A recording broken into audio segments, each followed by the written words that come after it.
Welcome to another special episode of Cranberry Scoop TV, highlighting the Winter 2024 edition, brought to you by the Dennis Center for Active Living. We're thrilled to announce the completion of the center's renovation. Join us on January 24th for the grand ribbon cutting ceremony, celebrating our new state-of-the-art facilities and the spirit of our community. We hope to see you there. Our veterans hold a special place at the center. Join us for our veterans meeting and luncheons, including significant events each month like Charlie's 100th birthday bonanza that we just celebrated. These gatherings are vital for veterans to connect, share stories, and support each other. Be sure to come down and check it out.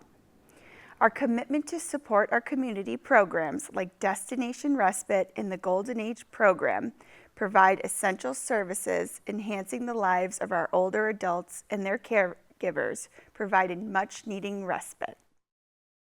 We're also excited about our transportation updates. Our curbside bus service for shopping and local errands helps our older adults stay connected and be active. Be sure to give the center a call for all your transportation inquiries. Dan and his team work very hard to make sure this is all possible. New Year, new us. For health and wellness and those New Year resolutions that we are all trying to stick to, the Evergreen Fitness Studio offers a range of classes and exercise for all levels. We're focused on balance and strength, fostering a healthy community. For any questions or inquiries, just give us a call or come into the center. Transitioning over to outreach, our outreach programs, including the Friendly Visitor and Fuel Assistance, provide vital support and resources to our community. Stop in to see Julie and meet new Assistant Outreach Coordinator Susan with any outreach questions you may have. Moving forward, public safety remains a priority, and we're working closely with local authorities to ensure a safe environment for all of our members. Stop in one of these days for coffee with a cop, or even to express any concerns with State Representative Chris Flanagan every fourth Friday of the month. Mark your calendars with our event schedule, including social activities and clubs. The Decal Garden Club and Buried in Treasure workshops are just a few of the exciting opportunities awaiting you. And now, let's hear from Suzanne Faith of Cape Cod Healthcare. Suzanne has written an insightful article in this edition discussing the critical importance of adult daycare and respite services. Welcome, Suzanne. Well, thank you. I'm happy to be here. Well, thank you for joining us. So Suzanne and I met at the Dennis Senior Center, where she hosts a bi-monthly caregiver support group yeah. for those caring for somebody with dementia or Alzheimer's disease. Yes, so that's kind of where Suzanne and I know one another from. But before we get into that, let's start a little bit about you, Suzanne. Well, I'm a psychiatric nurse, dementia professional, practicing for 40 years, mostly on Cape Cod. And I didn't start my career thinking I was going to be a dementia specialist, but I fell into the job initially in a long-term care facility and on a dementia unit. And I really enjoyed it. And from there, I began working in the community and developed a number of programs for the community, and really discovered that caregivers need a lot of information that is not readily available to them. Yes, absolutely. As a caregiver myself, sometimes I feel, completely alone or out there, and you don't know what's going on, or especially with some cognitive changes that may be happening, Well, there's a number of different forms of dementia, And a lot of people initially will ask, well, what is the difference between dementia and Alzheimer's disease? Right, because everybody, I think, just thinks, oh, Alzheimer's, and that's it. They're not really. Correct. And dementia is a category. Dementia, we describe it as an umbrella term. And it's a category, and under the category of dementia, I know of 80, but there's probably more diseases that fall under that category of interfering with cognition enough that someone cannot perform the daily tasks of life. That's very interesting. So when you say umbrella, so for people at home who may be watching, it's almost like how cancer would be an umbrella, and then there would be multiple different cancers underneath for people who are trying to maybe understand what. Sure. I think rather than cancer, I would say when I describe it to a lay person, I normally will say it's like an infection. You come to me and you say you have an infection, and I say, okay, where is your infection and what is the cause? So in the same way, someone says they have dementia. Well, we know it's occurring in the brain, but different areas of the brain dictate different dementias. And that, interestingly, the reason I didn't want to go with the cancer as an analogy is because dementia does not metastasize through the body. Dementia, the brain is a closed system, so dementia stays within the brain, but the disease may start in one part of the brain, which will determine how the behaviors are initially manifesting themselves, and then it moves through the brain, ultimately taking over the entirety of the brain. It's so fascinating. So because there's so many different kinds of dementias, people can be presenting in all different manners. And I think that's what can be a difficult aspect for caregivers too, because it may not just be, what people may typically think of as a symptom they might identify. Well, and that's true, because most people will think of dementia as someone with short-term memory loss. And, the common things people will say are, they can remember all the details about their past life, but they can't remember what they had for breakfast. And that's true, but there are other forms of dementia, for instance, frontal lobe dementia or Lewy body dementia, which is more of a Parkinsonian type dementia. And in those situations, they don't have short-term memory loss initially presenting, but they might have a behavior that's presenting. And so the caregiver or the spouse doesn't initially think, oh, I think you have dementia, let's go get you diagnosed. They think, I don't know what's wrong with you, but something is not right. Right.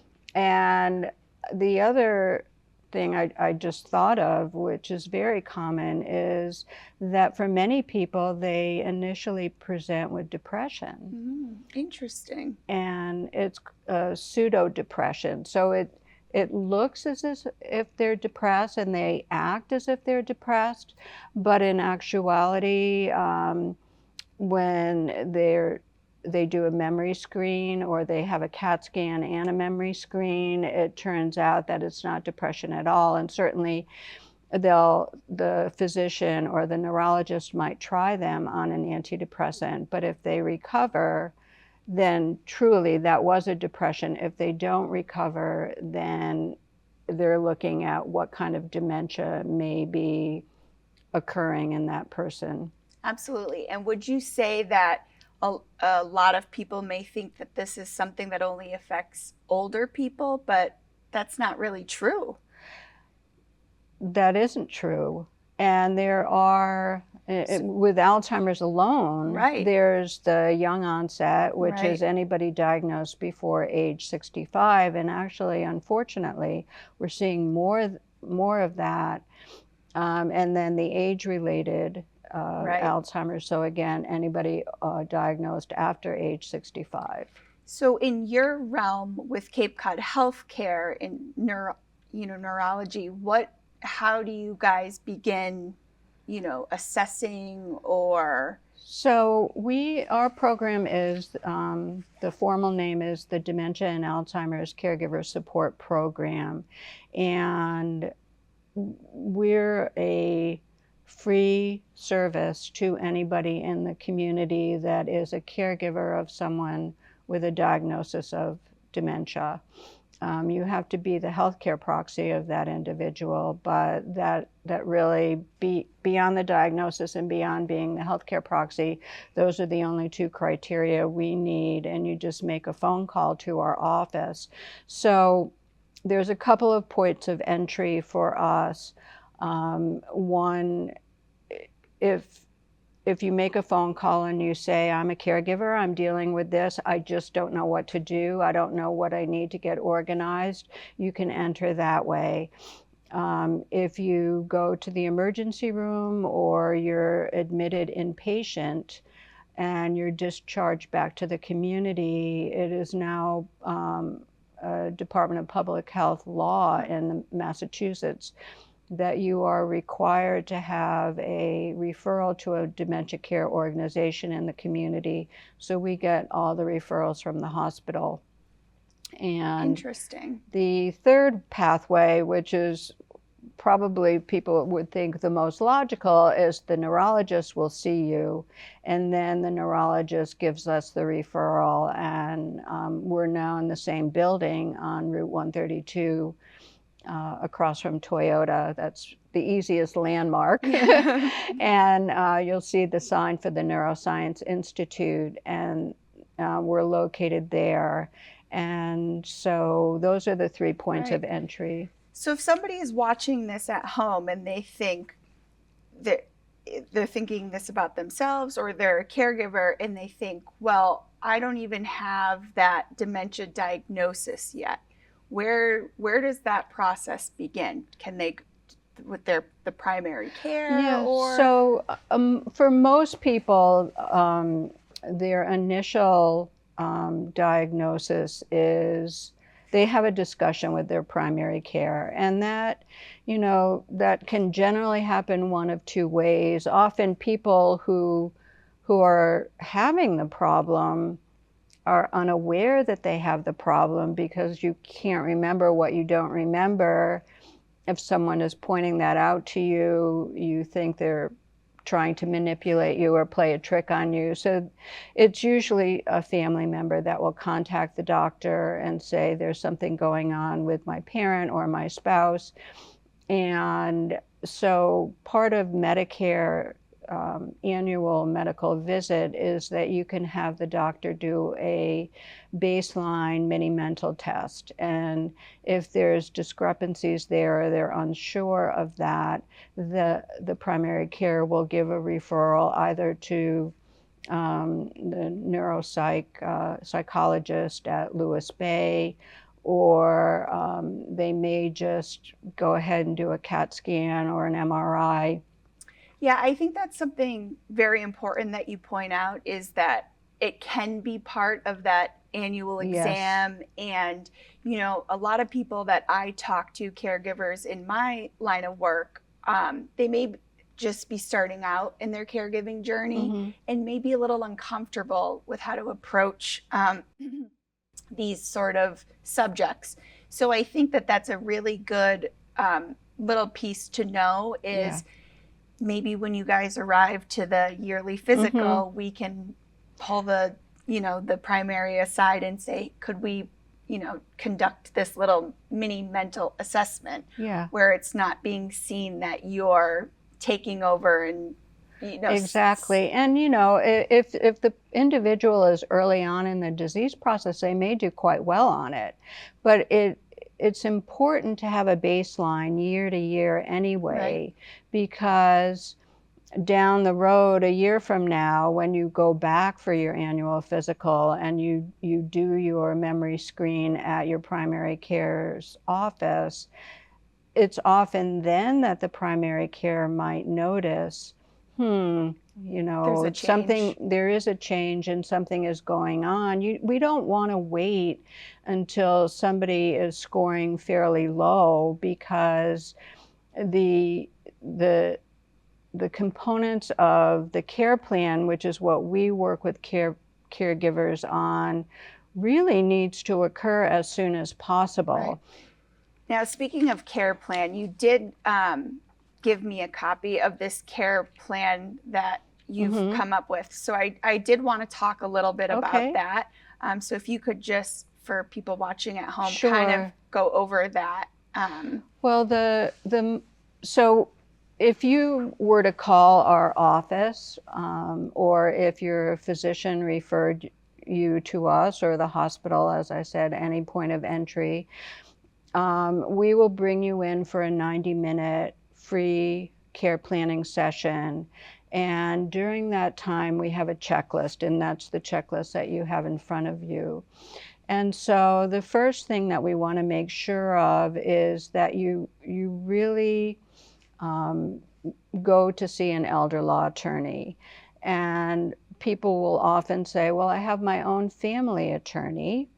And we say, well, that's good, but just, it's important to at least have a consult with an elder law attorney. If you were having any other kind of physical health problem, you would see a specialist. Right. So in this realm, you would also go see an elder law attorney, which really specializes in Medicaid estate planning. And so what we really want to find out are a couple of things. What is the budget for care? Because we know, even though that person may not need care right at the moment, as the disease progresses, care is going to be needed. And is it affordable for you as a family to be able to bring care into the home, or be able to have your family member live in a memory care assisted living, or will you need nursing home care? And I think that these are sometimes can be very uncomfortable subjects. Yeah. And I like that you've kind of laid it out, because sometimes you might not even be thinking of this. I know in my personal experience, when I first moved in with my grandparents, to be their caretaker, was not even on my radar of, budget or monetary. You're just like, I'm here to help. And then, as time progresses and you may not be able to work, it comes up. Well, it does come up. And then you're kind of on your own trying to figure out what resources are available, or is this normal? What are other people doing? I feel uncomfortable because it's not about money, but it is about money. You have to have a way to live. So I think that this kind of streamlines it a little and takes away some of that uncomfortability. Well, as we talked about with the analogy of, dementia and infection, I use the analogy with this is that, any plan that you have in life requires a budget. And that's no different than having a disease that will progress in life. And so it's not only the financial budget that you're working out with the attorney with, but you're also looking at, who are the healthcare proxies? Because oftentimes if it's a spouse, the spouse with dementia is a healthcare proxy for the other spouse. And that needs to be taken care of before the individual is unable to sign documents any longer, because they don't recognize what it is that they're signing. Right. And, God forbid there was somebody who was in the hospital, or there's an emergency or something. It's much harder to expedite any sort of these processes once something like that happens versus getting ahead of it. Yeah. So I think this is great to bring to people's attention. Yeah, and if you wait and you go for guardianship or conservatorship, that is actually a very difficult process to get to accomplish.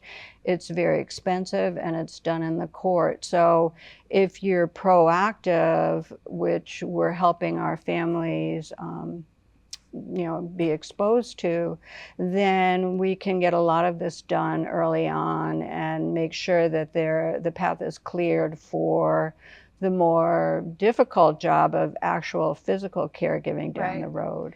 So once you meet with the caregivers and you kind of get going on this list, what are some next steps that happen? Well, so we give them the list. We check the boxes off as we discuss them in the meeting, or we give them homework. And then what we like to do is, once the care planning session is complete, then we move that family member in, or friend, as long as they're the healthcare proxy, we move them into a support group. Okay. Because in our support groups, we really seek to educate the caregiver. And a lot of people will say, I don't want to go to a support group, because they imagine all kinds of things, that like people are sitting around crying about their circumstance. And certainly there are moments that can be tearful, but that's not the point of being in a support group. The point of being in a support group is to be with other people who are on the same journey, sharing ideas of what they did to accomplish a goal. Right, and little tips. Yeah. These things can be overwhelming. The whole driving issue, which we didn't even discuss yet, and probably not for this show, but that is something that we talk a lot about in group. And, with each group, I have people that have been we have groups in Dennis, at the Dennis Senior Center, at our office in Hyannis, at Mashpee, we have Plymouth, we have Falmouth, we have Sandwich. So, there's a place for everybody to go to, and no one will be turned away. But we really do want people to know that there's help there, and there are strategies to accomplish the most difficult things. Yes, and you're not in this alone. No, you're not alone. So if somebody's watching at home and they think, okay, today it's a new year, I gotta start, I gotta tackle this. What can they do? Can they call? Can they? Well, if they have a diagnosis, all they need to do is call us. Okay. And I think the number will be flashed up. Yes, absolutely. And we'll bring you in, and depending on, I work with 2 other nurses, so we have a medical model. Our program is a medical model where we do care management. We have the 3 nurses, myself and the other 2 nurses. We have an extensive background in understanding, physiology and all the other things that can occur on top of dementia. And we also are looking at the health of the caregiver. Absolutely. If you have a frail elder, caring for a frail elder, how successful is that going to be? So again, one of the things we do in the care planning session is we look at, what is your emergency plan? So that is something else that is, each one of these topics can be an entire conversation. Oh yeah, an entire month. Yeah, year. And so we really, we want people with dementia to get good care, and we want people that are providing that care to feel supported, and so they can call us at any time in the course of the caregiving to get support along the way. Yeah, well, I think this is great. I think you've been really a wealth of knowledge, and such a a resource for individuals out there. And I really do appreciate you taking time out of your busy schedule to inform us all. Even me, I'm like, I got to get going on this care plan. Yeah, everyone does. I mean, we all need it. Yeah. Well, I thank you very much, and I didn't know if Thank there you. was anything else that you wanted to share. No, I don't think so. Everyone has their own unique path in this journey, but I would encourage the audience to call. And usually around the holidays, we're really slow, but this year we had so many people calling, and it's never too early to start. And it's never too late. So if you're feeling like, Yeah. oh, I'm overwhelmed or Mhm. I dropped the ball, Yeah. you didn't. Yeah. Well, I really appreciate you. Thank you. Thank you. And we hope that everybody found this informative. So thank you very much. Thank you.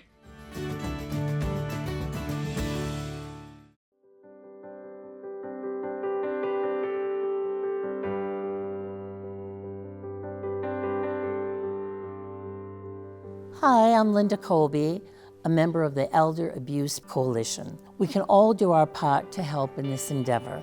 You may reach us at the number below. Please call us for any information. What a great interview with Suzanne and an enlightening discussion. It's clear how vital these services are to our community. And lastly, a huge thank you to all the volunteers who make what we do possible. Your dedication and hard work don't go unnoticed, and we are immensely grateful for your contribution to the Dennis Center for Active Living. And thank you for tuning in. Join us next time for more updates and stories from the heart of our community. And be sure to stop into the center to see us or even grab a book in our brand new library. Thank you.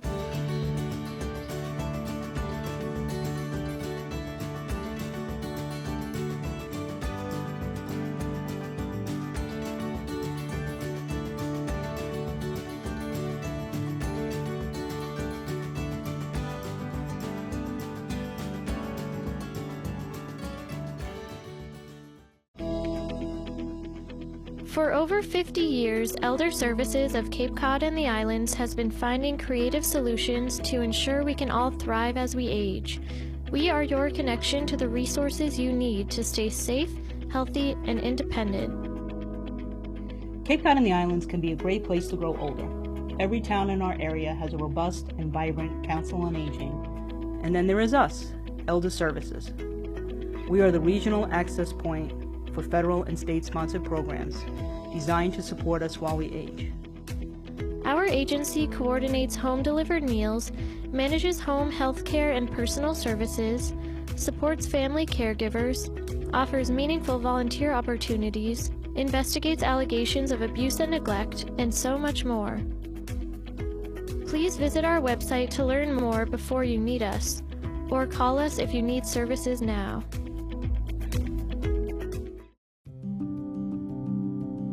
I'm Annie Catalano, victim advocate with the Yarmouth Police Department. In 2020 alone, there were more than 100 incidents of abuse, fraud, or neglect reported by someone over the age of 60.